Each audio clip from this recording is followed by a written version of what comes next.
Elden Ring, Nightreign, the PAX experience. Welcome to the Dome. We're your hosts. My name's Shayo. This is Jake. And again, so if Mitch here beats the Night Lord, wins today, how about we say everyone in the crowd walks out with some winners only swag going out of the tent? What do we feel about that? And that group of folks who want to see that win. That's what I'm talking about, PAX. As they get into this run of Nightreign, we're going to break it down for you guys, dive into all the new systems, the new gameplay elements from this new standalone game in the series. Some elements you may be familiar with from the Elden Ring universe, but all in a new gameplay style. One totally unique to the franchise, built from the ground up for this multiplayer team play perspective, something that I think fans are going to be really excited about, the opportunity to jump into the action with their friends on the 30th. It'll be so much fun to watch. I'm going to be there. You're going to be there in a basement locked in for 10 days. Just playing this game. No food, no water. Just Nightreign. But we jump into the map. Drink some water. Spectral Hawk's coming in. Always going to hydrate up. And you get to choose exactly where you want to disembark, drop down, and go on straight up to fight a camp. Day one, Jake, what are you really trying to do? Day one is all about leveling up, all about taking down these smaller camps, smaller minions, and getting your snowball rolling. The stronger you get, the quicker you are to traverse the map, the higher your level is going to end up being, and the better you're going to be prepared to take on that eventual Night Lord. And believe me, they're going to need to be well prepared. They're going to need to have everything set up if they want to succeed here in this run.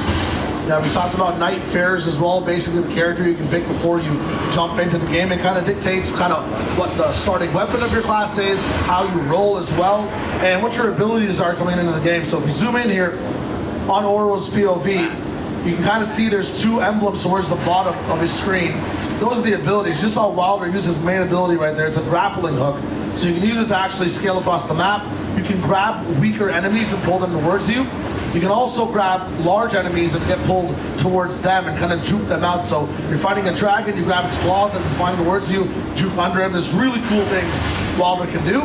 There's two Wilders on the team this time. That's Guardian, my bad. There's the second Wilder. So one cool thing is you can actually stack Nightfarers and get really cool comms running in the game. Yeah, so you can run all sorts of different strategies, different groups of Nightfarers, depending on the Night Lord you want to hunt, depending on the way you guys want to build and play. And each Nightfarer sort of has a different play style. The Guardian, definitely the tank of this group, has a very powerful shield, can block a ton of damage, has a lot of stamina as you're able to level up. However, you have a less mobile moveset than some of the other options, so there's always a give and take, always a risk and reward. Also, we're showing you guys here only on Sunday at PAX, we're being able to show off some of these new skins. So this is not the base skin for Guardian. To get these clean white threads, you're going to need to level up a bit, farm some currency to be able to get these unlockable skins, and of course, flex on your friends when you're able to play Nightreign together. Yeah, it looks so sick. Usually Guardian is like a brown kind of bird and griffin, and then has those brown wings like a silver armor set. Right now looking like a priest. Looks so cool. Blood gets on your feathers as well as you fight. It's really cool, man. There's a few skins per character. We'll go to Wilder as well. He gets this like purplish royal cape. Very, very chromatic silver armor as well. That has like ornate designs on his helmet. So we're rocking skins for the first time, kind of confirming they're inside the game. You 50 know that now. Spread the word if you want to. When it comes to recording and video, you guys are allowed to record as much as you want. It's not a movie theater where you hit the popcorn coming in, right? But we're not charging for it. You have complete permission. Rock it out. Get your memories in. Share and talk about it on Reddit, wherever you want. Hashtag Elden Ring. Hashtag Nightreign. Now, leveling, Jake. I got 17 Chrome tabs, 2 Opera tabs, 3 Firefox tabs, 4 streams, 5 YouTube videos. Kind of wondering, what do I put my strength in? What do I put my intelligence tab for? What am I trying to play? In this game, how does the leveling work? Yeah, so to keep pace with the incredible speed that you need to play Nightreign at, we've really simplified and streamlined the leveling system. So it's a one-button level up. You're just leveling up across the board, getting stronger. The rest of your build comes from your weapons, the passives you're able to find through the run. So leveling up is just very simply go to a site of grace, spam X, get as strong as possible, and then on to the next camp. Now that being said, depending on what Nightfarer you pick, that's kind of where your stats are being allocated. So there are 2 Nightfarers also only available to show here at PAX East. That's Iron Eye and the Raider. The Raider would get his stats kind of more into strength. Iron Eye would be Dex. When it comes to the Guardian that we see here as well, he's maybe rocking in for more like vigor and constitution. Wilder kind of all-arounder, might get some strength and some dex and some constitution. Right now, where are they, Jake? What's going on? Yeah, so they've chosen to open up an Everjail, unleashing this pack of beastmen on them. But they're continuing to fight through this, using the ultimate there from Guardian, creating that aura defensively for the team members around. And clearing through this difficult camp in the Everjail, it is going to yield some powerful rewards. And we talk about ultimates per character, getting into the nitty-gritty of it with Guardian on screen right now. For Guardian specifically, he's got that whirlwind which sometimes can knock mobs off their feet, do a lot of poise type of damage as well to very big bosses that might not fall. Nice first big boss going down. Shout out to the team playing right now. Doing a very good job. Jake talked about it too. 10,000 runes, by the way, yeah. Every time you beat a boss, you get an option of like a weapon or a passive. Sometimes for these jails, you get the options of runes or a very strong passive. So the more runes you have, the more you can level, and there is no fall damage in the game either. So we're good on that one. And the traversal gets insane with these spring jumps as well. They're going straight now to the top of this next castle, using that spirit spring to traverse the map. With the dynamically generated maps, there's also many new options for traversing them. So every character is going to have these double jumps and a wall mantling ability, so you're able to navigate through the points of interest in new and different ways than you were able to in Elden Ring itself. There's an Abductor Virgin here down at the bottom of the castle. That's going to be the mini-boss they need to clear for those buffs. There's a lot of other threats here in this castle. You see Guardian looking to clear them out, finding this treasure room as well in the castle. Maybe there's some powerful consumables they could look to grab. Oh my god, gotta be careful. Don't want to be grabbed. Know how scary this boss can be. Nice ult from Wilder. It's called the Onslaught Strike. He kind of charges up a punch. Yeah, we can hear it for it. The longer you charge it, the more damage, the more stagger damage it does as well. So sometimes a quick release, other times, yeah, over there, a very big boom. Yeah, if you can charge that up, it's incredibly powerful. Key for getting a crucial stance break at a key moment. If the enemy's channeling a powerful attack, you really want to knock them down, then that is going to be your priority.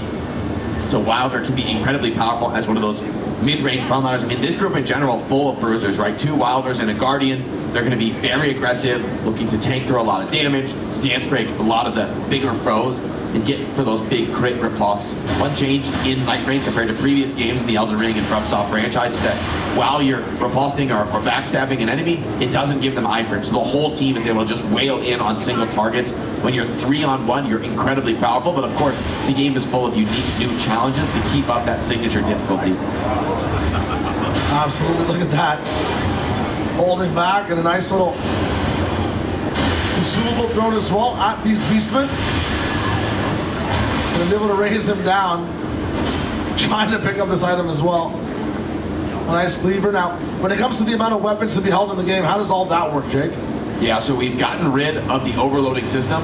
By the way, here's that ultimate coming down. 4 Guardians slamming in on top of the whole group of enemies. Leonine Misbegotten already low. They're trying to clear out this boss, clearing all the X first, and Leonine goes down. Incredible burst there from the squad. It's huge.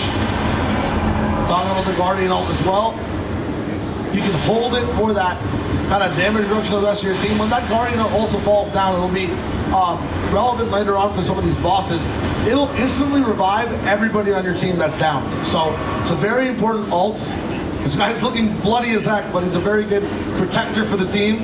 You can see how some of these skins evolve. Like, default Guardian doesn't have this much swag, Jake. It doesn't look this cool. You got to get in, mix it up with many enemies. You can see that sky is starting to turn a little bit darker. We're here towards that afternoon, evening dusk. And that means time is of the essence, right? There's always that tide of night closing in on you, forcing you towards the final boss zone here of Night 1. So our adventurers have to always decide, is it even worth clearing some of these small groups of mobs? For now, they're lower level. They're going to try and clear as much as they can, getting every last rune out of the map, trying to get these extra level ups before taking on that Night 1 boss. But time is of the essence. You got to make those priority decisions, communicating with each other in game time. Luckily, in this game, you can put pings on the map. You can communicate that way if you were queuing up and playing solo queue with randoms. If you're playing with your friends, you can easily hop on call and work together. And I think that's going to be one of the attributes of Nightreign that fans are going to be most excited about when they're able to get their hands on the game, is playing with friends, and that the game is designed for that from the ground up. Ancient Heroes are more in the business. Long enough to go for free. Guardian taking a lot of damage, has to back up here. tune in with the rest of the team. I'm not sure if they want to commit to this one or maybe even run away. Oro actually going down. So how do you revive people in this game? So you do revive your teammates from a down state by actually attacking them. Nightreign goes down, 2 down. Trying to recover here is our PAX champion. Looks like Oro did have to take the respawn. Now, when you do end up going down in the daytime like that, and then you kind of time out over 10 to 15 seconds, you do get to respawn in, but you will lose a level. Now, that means you're going to be having less overall stats. That means sometimes the weapons you have might not be able to get held. It also means that you kind of had wasted time in the run. It does set you back a little bit, but that doesn't mean you're going to be back the entire time. There's definitely time you have to come back in. Oro taking out some of his rage at dying on an innocent man on a horse, man. I mean, are we the villains of the story? Always a dangerous question in the FromSoft games, how cool the bosses look. They tend to be sort of the real stars. We got to see, though, Oro's got this frost proc on his cleaver. Could be incredibly powerful, actually amplifies the damage enemies take when they take a frost proc. So really great for that team play, that focus fire, taking down bigger bosses together. They're going to approach this castle through the sewers. Usually there's a boss spawn here if they want to go for it. Yeah, they're going to tap in and see exactly what they can find. Inside is the ancient hero of Zamor, not actually buffed up by whatever biome and cyclone was above him. This time inside the dungeon, the issue is that it'd be spacing, so the team will take him on. He's kind of just backstep dancing right now. I mean, I'm entertained. The people who are playing are probably happy as well because he's not attacking him. Chain damage after chain damage. This guy is literally hitting the gritty in the corner and going down. Let's go! Does he go to Vegas, Jake? What do you think? We send him to Vegas after that? And what's it called? Nightreign Bosses Got Talent? What do you think? He definitely should win. Yeah. That was a great catch by the team there, hitting him in the corner, and they're able to grab that level up. These bigger points of interest, though, can often feature multiple bosses, different loot rooms, and so you really want to be careful. You don't want to leave any stone unturned. There's often going to be more to find as you explore through, showing off some of the new traversal mechanics as well, tracking through these areas as quickly as possible. We'll be working on getting some talismans here too. Talismans, really good passive things that can stack for you on day 2 as well. They end up having, they just be even better for you in general as well. But here on day 1, we can see how far we can go with them. It's really good to have as many things up in your inventory as possible. Again, all the weapons you have, the 6 you carry, even if you have the most amazing weapon that you want to use the entire time, every weapon has a passive, so you're kind of min-maxing on passives the entire time. It's good to go for fights. You'll always get better offers. You're always going to be trying to min-max your build. Looks like our Guardian here got some Glintstone daggers, but took a massive magic pot. Some giants up on the high ground, throwing those down on you. Got to be careful. Got to make your way up using that new traversal system. Grabs a quick health pickup on the map before progressing forward. Needs to climb up to that high ground and deal with those giants. Grab the loot that they offer. So sick. You're getting hit, you can jump right towards these giants. Gonna skip a little bit of one for now. Not sure exactly where the zone is. Hit again, and I feel like the team is starting to take it slightly personal. Well, straight for the giant. Skipping the ads, getting stomped down. This guy's definitely not from Zamor. He's actually doing something. Guardian trying to use those skills, trying to deal with some of the ads. The edge of night is very near. They've got to be careful. Big riposte on the giant, getting him very low. Follow-up damage is there. Chaos right now. Gotta just try to chop him down. Nice. Oh, second giant. Where is he? Do we know?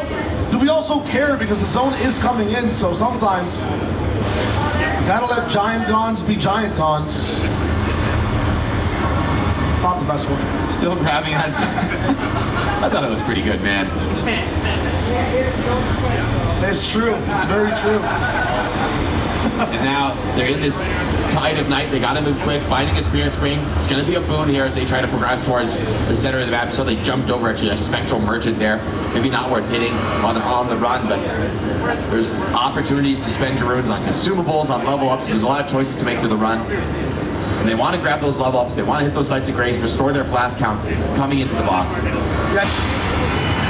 Hitting up the the entire mob. The circle now, you don't pass by a golden veil or anything. The circle just kind of locks in, and that is the arena you fight the boss in. So whether that's a bridge, the top of a castle, a field like this, a forest, a lake, it changes game after game. You're kind of following the map, and we have the Royal Revenant and a Guardian Ultimate on top of it, doing big damage.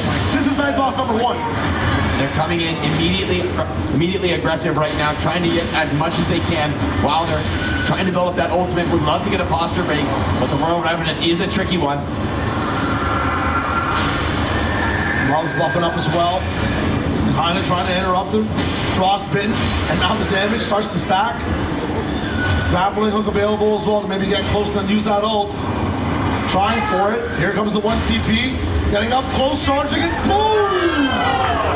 Big damage, big stagger. Now everyone jumps in. 3 big poops on the Revenant. Massive hits coming in so far. Now they're out of ultimates. They need to get this one down the old-fashioned way. Continuing to play aggressive. Big blocks coming out from our Guardian. Such a powerful bird. You can see covered with the blood of his enemies. A serious threat. Dude, the skin started white. Now it's like pitch red. All right, Revenant actually getting way past the zone. If this is a sumo match, we won. But unfortunately, it is Nightreign. Jumps back in.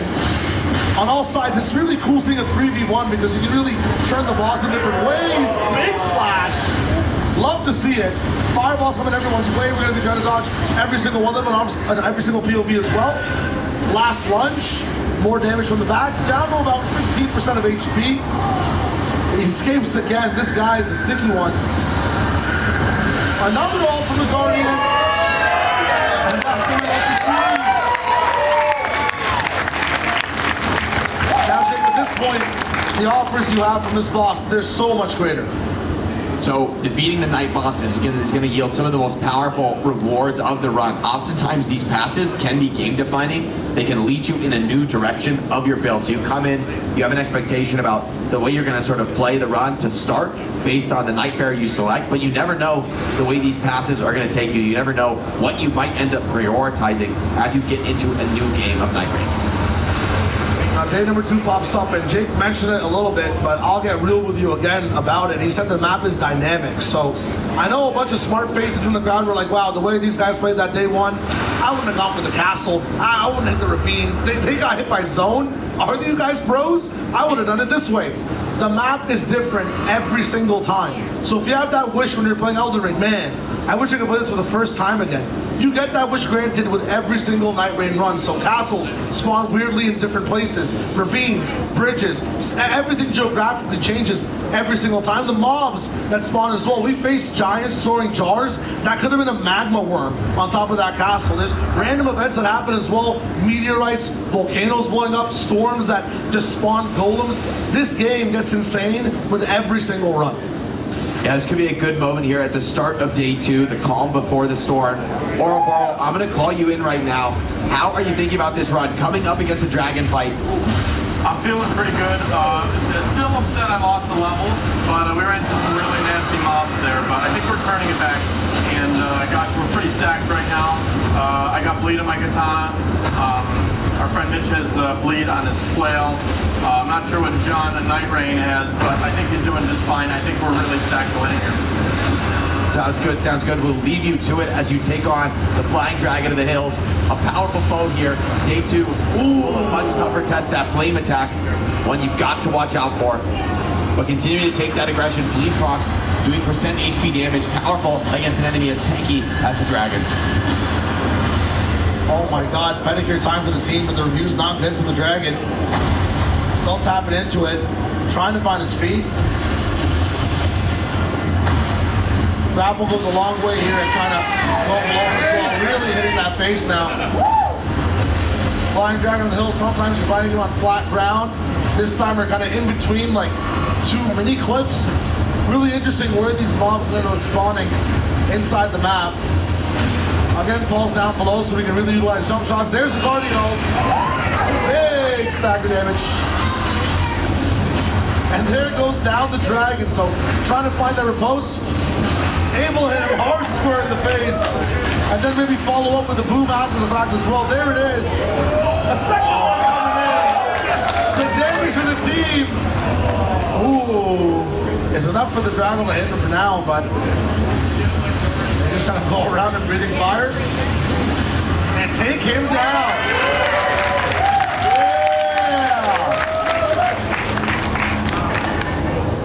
So the rewards for taking on a tough enemy like the dragon, an optional one you could easily path around it. You could go a different direction if it was your run. But they choose to fight it. They're able to be successful in pretty quick time as well. Gives them a lot of runes towards their level up, some more powerful passives or weapons that they can stack up, continuing towards completing those builds. And constantly they've got to discuss with each other, right? Playing together. Key aspect of Nightreign is deciding where do you want to go, how do you want to traverse. The team has five flask uses. Might want to upgrade that. Getting 6 or 7 could be a little bit more ideal when it comes to facing down the Night Lord, a more endurance focused fight. You see they've marked on the map that church. They're going to head there together and pick up exactly that buff. Absolutely. If day one's about like choosing your cookie size, making the batter, day two's putting the cookies in the oven, getting intentional with it, and that smells good. Eating the cookies afterwards as well. It's all about hunting down what you want on the map, going for boss after boss, being very, very intentional with gaining buffs time after time, POI after POI. Yeah, it's looking like someone on the team's got a passive to cast those lightning strikes maybe when they dodge or walk past enemies. So that could be a powerful buff, and a lot of these passives can really change the way you're approaching the game. They can lead you down a different route, a different playstyle than you expected. To talk a little bit more about some of the characters, we've been seeing some of their active abilities, while every Nightfare also has a powerful passive ability. The Guardian has massively improved shield blocking skills, so he can be particularly effective at tanking massive hits with that shield, holding the aggression of powerful enemies. Wilder, their passives, actually, you can see them under the health bars. Those blue icons are actually a cheat death ability that is unique to Wilder. It's on a very long cooldown, but when Wilder takes a lethal strike, one that would knock you out, he's able to get basically a free dodge of that ability and stay alive for the moment. It's on a long cooldown, so of course you don't want to be overutilizing it.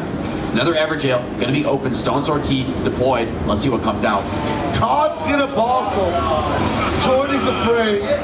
Not sure if Big Bro's here, but let's see what happens. Nice hits from all sides, a 3v1 again. These bosses might be here from older and other games, but their movesets, their speed of movement as well, has been updated to fight 3 separate players. So, gotta be careful with it, give it some respect. This team does not care at all. Death falling down around them, but they might straight just be going for the damage. These black flame attacks are deadly. You got to be careful rushing it. Our team wisely backs off for the moment, trying to get the finish. They get the grab onto one, but the rest of the team is there, staggered and killed. Nice. 20,000 runes. That is a hefty price for the Apostle, man. That's crazy. Now, immediately after beating bosses, you also get a Side of Grace, so you don't have to kind of flag one down. It's very nice to be able to just cash in really quick and level up. A lot of mechanics have been streamlined to make your experience better while you're trying to boss rush through. You see those red marks on the map are also locations of world bosses, so you can decide as a group if you want to go hunt those down, look for the biggest, most powerful buffs.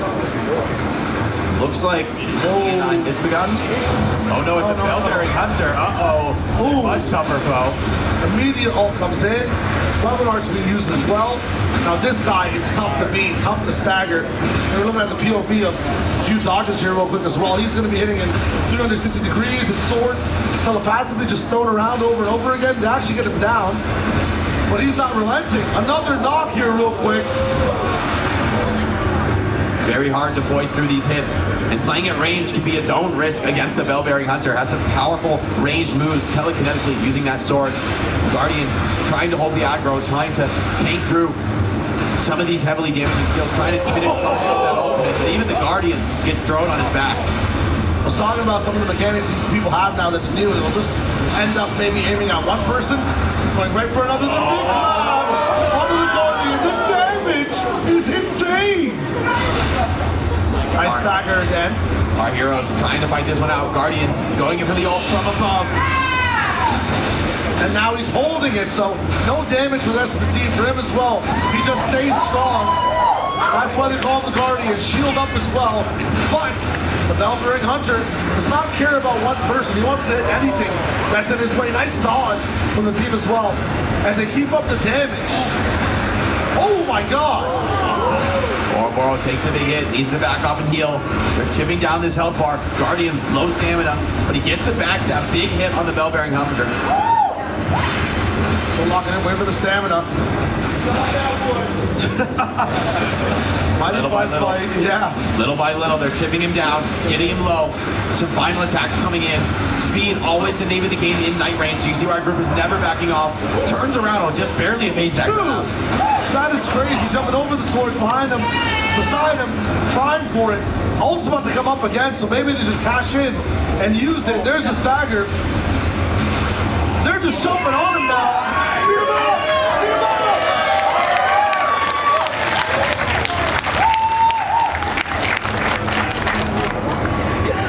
Check out some of these powerful rewards.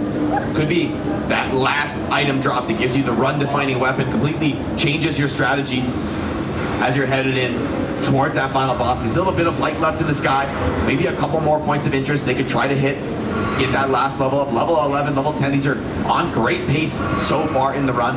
You really want to be at that level 12, level 13, potentially even threshold when it comes to taking on that Night Lord. That would be a fantastic spot to be, and so far our runners are on pace for that.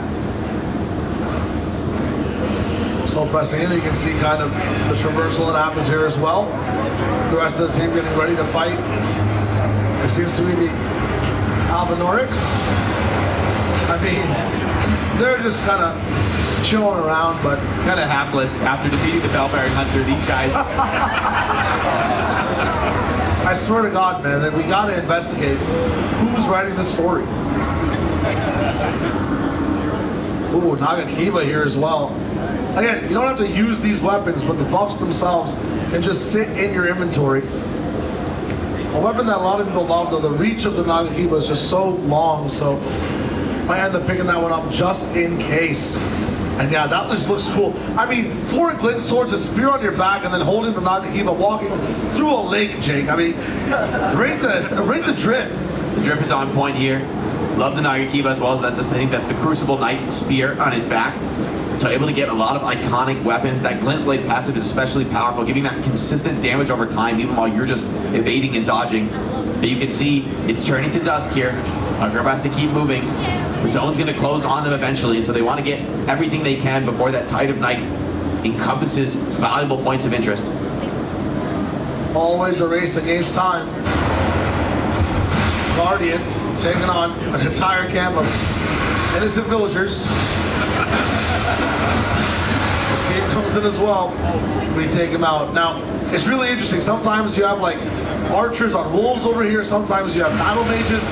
It's always changing every single time. So it's really cool to see when you jump into a spot exactly what's going to be breaking down. Gotta be careful how much time they spend here now, though, right? Because that zone is coming in. Yeah, it is a race against the clock. Getting rid of these enemies, trying to knock them down, get that buff, get on your way. No incantations really for the Guardian, so we'll elect to maybe take another weapon that has a better buff, and that's exactly what he does. Dump into the levels as well. We're up to level 12, which is really good for the team so far. That circle closing in once again, some more stuff to do kind of towards the north. Again, that's the situation for day 2, right? You're just kind of grinding in, farming mobs, looking for bosses. It's a little bit harder. You saw it with the Hunter. You make mistakes here, you could go down. But so far, the team, Jake, looking strong. Yeah, they're getting a lot out of the map on fantastic pace so far. And our Guardian, honestly, leading the way right now. Looking very fly with this skin. And just evading some of these smaller mobs, prioritizing some more important loot. Maybe it's a Church of America flask upgrade, would make a lot of sense. They have a little bit more time to work with. But this is the fun of Nightreign is, you know, if you're playing with your friends, you guys are deciding where do you want to go in every run. And you're going to have to dynamically react to the threats you see before you, the opportunities that you can find on the map. You're never going to see the same run twice. And this is still even only just a slice of the content that we're able to show you here at PAX. There's going to be many more Night Lords, many further Nightfarers that you're going to be able to play on day 1 when the game drops on the 30th. Absolutely. We've actually never seen this comp before, so this is kind of a treat for you guys, the Guardian Double Welder. Don't know exactly how it works for boss fights either, so it's going to be really fun. Okay. Oh, Flame Troll. Nice Guardian ult again. A little bit of damage. She's mad though. Second ult coming in from our PAX champ. That's what I'm talking about. Get him on his belly, give him a little bit of massage, and he is going to bed.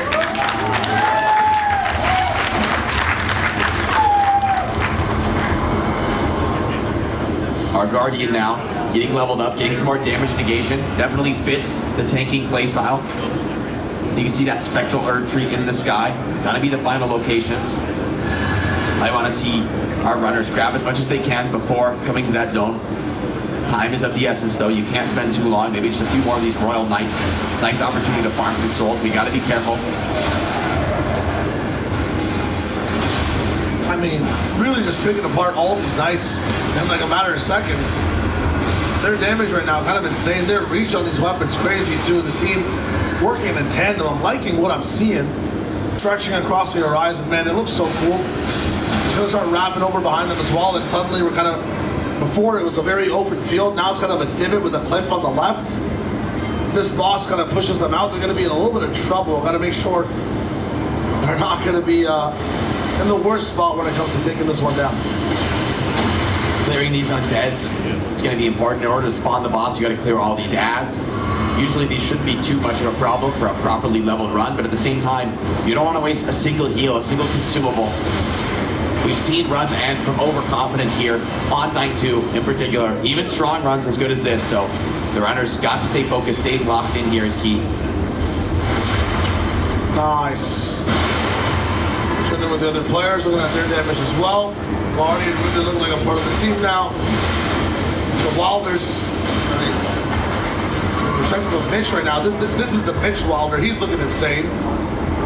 Oro's Wilder too. A little bit more close and personal. It's the Death Right Bird that we'll tune in with as Night Boss number 2. They're trying to take the aggression straight to him. Some of the holy strikes. This boss, the undead's particularly vulnerable to holy damage. This is an intelligent build here, coming out from Ouroboros, has the different tools to deal with the different foes that he faces in the run. Gonna go for that damage once again. Wow. Staggered up, hit him in the face. Let's keep it going.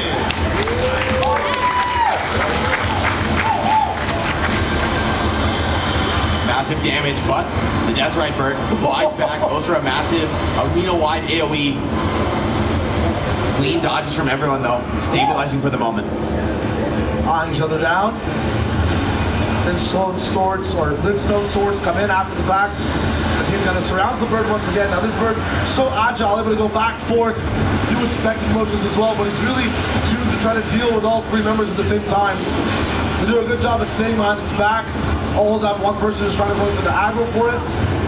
Unfortunately, one man down, the Guardian will be there to save you every time.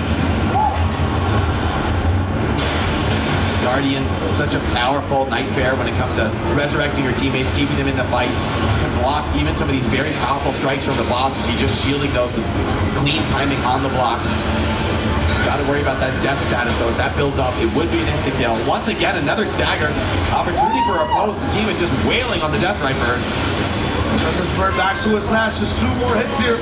Found the bird, 1 more, final one.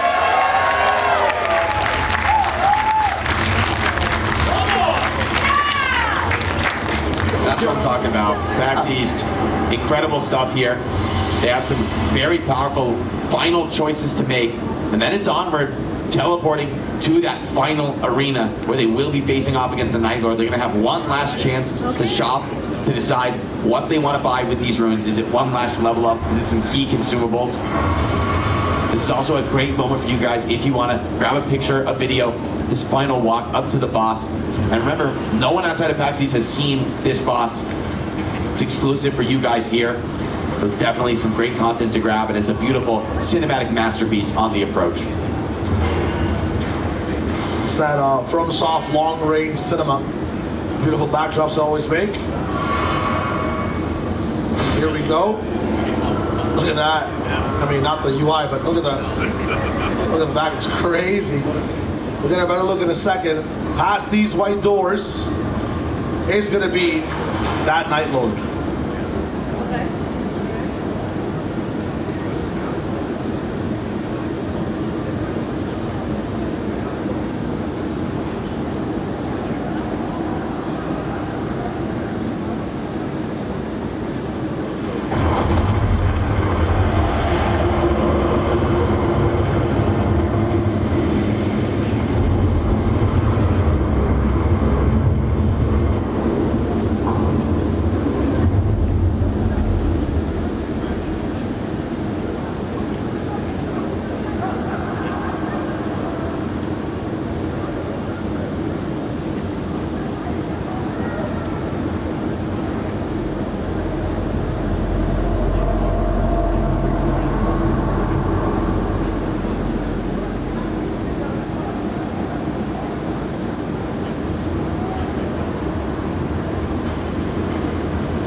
So this boss has a unique mechanic.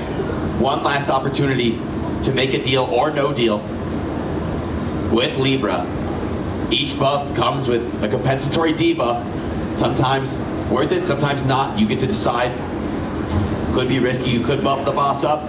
You could hurt yourself in one way to benefit you in another. We've seen different players make different decisions, really just fitting within the theme of the game. But now the Libra fight begins. PAX, they're going to need your energy for this one. A very challenging fight. 15% win rate right now. Let's hear it for the team. Can you think they can beat Libra? Creature of night, every single spell laced with madness. The goat himself has a staff that hits hard and fast as well. The ultimate staggering him slightly, but it's not going to be enough. They have to keep sifting through these sands and making sure they land every single hit together in tandem. Here comes more sigils coming in. I'm telling you, a punishing fight sometimes ending at the very start. They get their teammate back up and stagger the boss at the same time.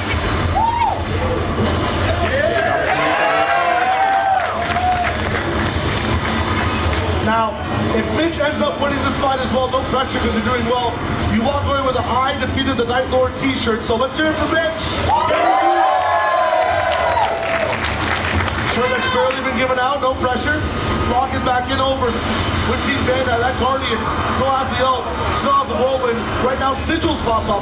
We have to break these sigils or the boss gets mega buff. And we instantly break the sigils, the team doing so well with these mechanics. Libra, though, is enraged by that development. He's going to attack explosively with these melee hits. Still need to be clean with the dodges. Now Libra's got an enrage right now. Like, if Karen did not get the discount at Trader Joe's, she gets denied. And she is just getting so mad with the rivers of madness. But look at the position for the team. Everyone behind Libra. So he says, let's make it rain. Not going to pour, though. I think Guardian had an umbrella going straight back into it. No chances right now for anyone really taking really big hits. Gotta be careful with these sigils though. Staying spread out is a very good strategy.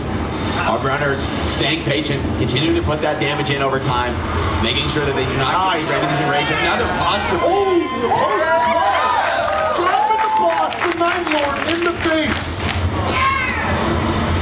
Still trying to fight this one out though. Libra, the spellcasting is devious. You've got to be so cautious. Big madness proc. Guardian goes down. Oh, now he gets one knock. Makes you choose. Do you go for the sigils? Do you go for the res? The team does not even see that one person's knocked down. They're going straight for the sigils. Spellcasting on one of them. Not sure if that's the way, but it's all good. We'll lock back in. One more sigil needed. Can we aim for it? No! Missed at the very end, so now Libra buffed. Spell attacks faster, more ferocious, poise up, defense up. What else? Spells turn in 360 degrees. His teleport, instant damage and faster. This is why he's considered a Night Lord. This is where so many runs have failed with Libra in the spellcasting buff state. Still the team trying to stay aggressive, trying to challenge him. Signaling him on damage as well. He's just gonna have to wait out this entire wave of madness. How do you even dodge it? Wow! Our fan Mitch does it perfectly! Locking him down to about half HP. This is where he starts to get a bit crazier as well. His stacks getting even faster in that second phase. Look at this! How are we dodging this again?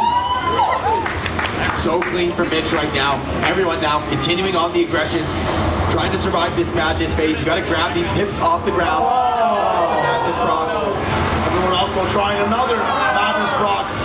Ball goes down. They need a resin. Get it back into the fight. Guardian trying to do that. Libra has other ideas. Hit again, gotta be careful. The cost of a res about an entire HP bar, but we have some flash to keep it up. Half the resources gone, but half of Libra's HP. Whose side are you on? Let's hear it for the team! Let's hear it for Libra. Silence. Very nice. Another posture break. Once again, they've been so aggressive against this boss. It's really paying dividends. Oh my god. Haven't really seen this boss beat too much again. Have to go for these sigils. Can this team do it? Doesn't matter. Oh, Libra. Forget about your mini game. Oh, but he hits you in the face as a result. Oro going down the Guardian ult. Resurrects him.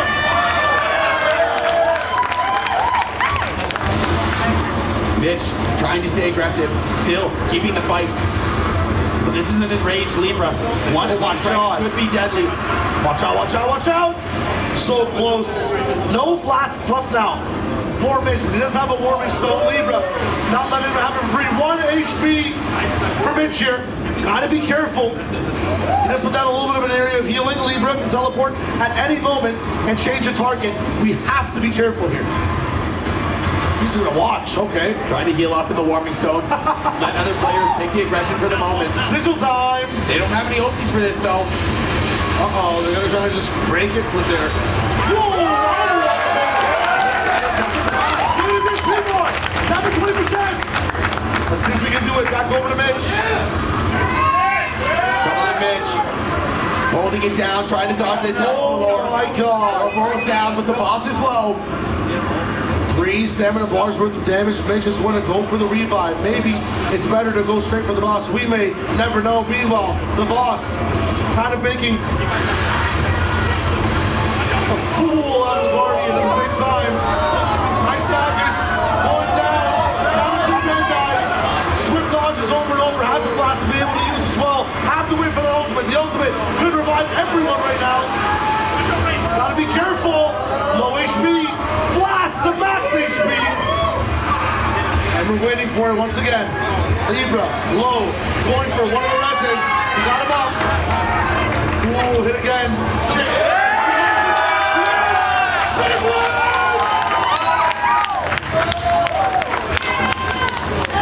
Libra, one last proc of the sigils. Can they break them in time? There's so many in the sky right now. Someone has to be able to shoot them. Here's Mitch going for it, trying. The arrows are really reaching right now. Back over to Libra. He gets buffed while he's at such low HP. Can this team do it? They're gonna fight through the buff. Look at how fast these spells are now in stage 2. Oh my god. Getting hit by Madness. Libra teleporting again, going for another wave. Goes for a swing, miss, twice, 3 times, a big dodge. So right next to him, the entire team looking for a chance to strike. There it is. Libra down to 5. Libra down to 4, down to 3. Oh, gets 1, now left at 2. Nice swift dodge, they toward another sigil, backing away, still looking for it. Libra, down to 1. Swift steps on all sides. They're so incredibly low. Guardian doesn't have Big hits. Just gotta be cautious here. Even with Libra low, he's incredibly dangerous. We have seen runs fall at the final hurdle. 1%, 1%, 1%. Looking for the res here for Mitch real quick. He's gonna look for it. No ultimate, but there's a grapple in the madness. Go for the runes. Go for the runes. Finding every single rune. No one going for madness at all. They survive. 1 down. It's up to Mitch now. Can he get that last hit in? Going for some of the sword procs maybe. They all hit. 0.5% Libra. Almost there. About to go down, Mitch. Last hit.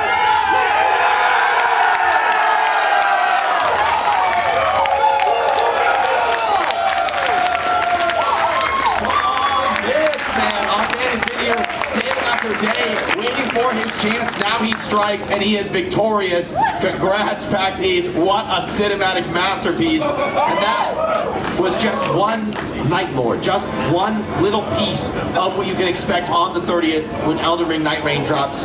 Pre-order is available now. You can scan that QR code on your screen, get all the information up until launch. We're gonna have more events, more info dropping up until that date on the 30th.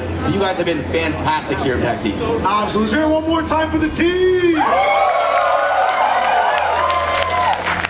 Nightmares, multiple Night Lords. If you guys enjoyed that, I hope to see you in the game. For now, you can go through that left door of the tent to your left. You're gonna be able to get your winners swag there as you leave. Thank you guys for being such a great audience. Hope you have a great PAX.